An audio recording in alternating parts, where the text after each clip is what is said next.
आपने एक कहावत तो सुनी ही होगी, चोर चोरी से जाए लेकिन सीना जोरी से ना जाए। लेकिन महके पार पुलिस चौकी प्रभारी अनूप यादव की बात सुनकर ऐसा लगता है कि यहाँ चोरी के बाद सीना जोरी की कोशिश हो रही है। चौकी प्रभारी अनूप यादव ने बताया कि ग्राम अम्बेझारी में मोटर चोरी के मामले में पकड़े गए आरोपी को छुड़ाने के लिए न केवल भीड़ इकट्ठी की गई बल्कि पॉलिटिकल प्रेशर भी डाला गया।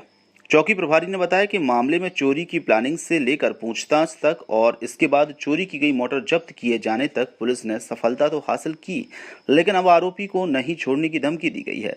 आप ही सुनिए इस मामले में और क्या क्या कहा चौकी प्रभारी अनूप यादव ने। मैं चौकी प्रभारी महके पार हूँ।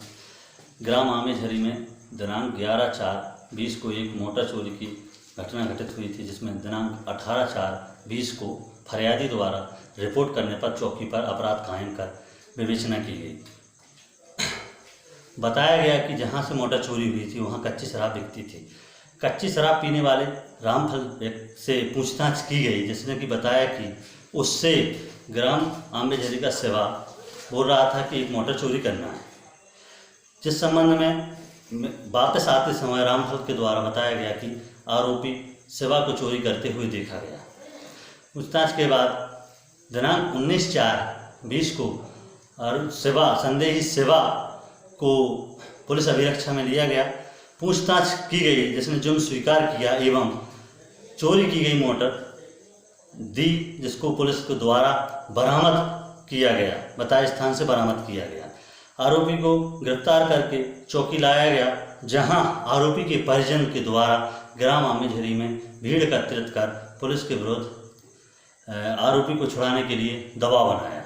कुछ पार्टी के नेता आमेझरी पहुंचे और उनको संबोधित करते हुए आश्वासन देकर आए कि हम पुलिस के कब्जे से आरोपी को छुड़ाकर लाएंगे। इस बीच में मौके पर वहां पर थाना प्रभारी तिरोड़ी एवं तहसीलदार तिरोड़ी भी पहुंची थी। इसके बाद चौकी पर कुछ नेतागण और उसके आरोपी के परिजन आए, जिन्होंने दबाव बनाया कि गिरफ्तार शुदा आरोपी को छोड़ा जाए। मेरे द्वारा गिरफ्तार शुदा आरोपी को नहीं छोड़ने पर उनके द्वारा धमकी दी गई कि आपके विरुद्ध कई प्रकार के परिवाद एवं कई प्रकार की शिकायतें की जा सकती हैं, आपको हम परेशान कर लेंगे, यहाँ से स्थानांतरण भी करा सकते हैं। इस संबंध में गिरफ्तार शुदा आरोपी को दिनांक 20/4/20 को मेडिकल कराने के उपरांत, कोरोना की जांच कराने के उपरांत माननीय न्यायालय कटंगी पेश किया गया, जहां गिरफ्तार शुदा आरोपी अपने वकील एवं मजिस्ट्रेट के समक्ष पेश हुआ, बातचीत की, जिसमें उनके आरोपी के वकील के द्वारा अपना पक्ष रखते हुए तमाम प्रकार के आरोप लगाए, जिसमें कि मैंने पुलिस का पक्ष रखा और वहां पर आरोपी की जमानत खारिज कर माननीय न्यायालय द्वारा आरोपी को जेल भेजने का आदेश दिया। आरोपी को जेल भेजा गया।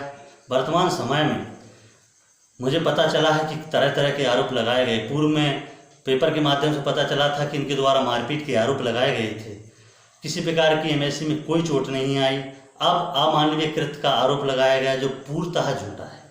अगर उसके साथ किसी प्रकार की मारपीट हुई होती तो संबंधित वकील एवं मजिस्ट्रेट समक्ष पेश किया गया। बाद एमएलसी के बाद जेल दाखिल किया गया। जेल में भी यह बात बताता, जेल में भी पुनः मेडिकल कराने का प्रावधान है, लेकिन उसके द्वारा वहाँ पर किसी भी प्रकार प्रताड़ना या कोई भी अमानवीय कृत्य का नहीं बताया गया। बाद आरोपी जेल में था, उस समय मेरे ऊपर तरह तरह के फ़ोन मेरे मोबाइल पर आए, तरह तरह के दबाव बनाए गए, तरह तरह की धमकी दी गई, तरह तरह की रिकॉर्डिंग की धमकी दी गई।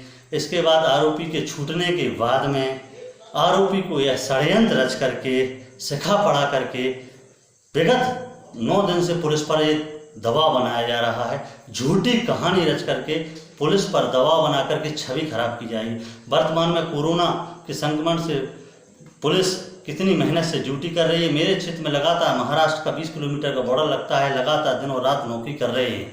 पूरे भारत में पुलिस की हमेशा सभी लोग तारीफ कर रहे हैं, लेकिन यहाँ पुलिस की छवि खराब करने के लिए लगातार षड्यंत्र रचे जा रहे हैं। मैं विगत 1 माह से टाइफाइड से बीमार हूँ, इसके बावजूद भी लगातार ड्यूटी कर रहा हूँ। सराहना की जगह यहाँ के कुछ मुझसे बेरमनस्ता रखने वाले राजनेताओं व लोगों के द्वारा चोरी जैसी घटना का उल्लेख खुलासा करने के बाद, आरोपी गिरफ्तारी करने के बाद षड्यंत्र रच करके मेरी छवि को धूमिल किया जा रहा है।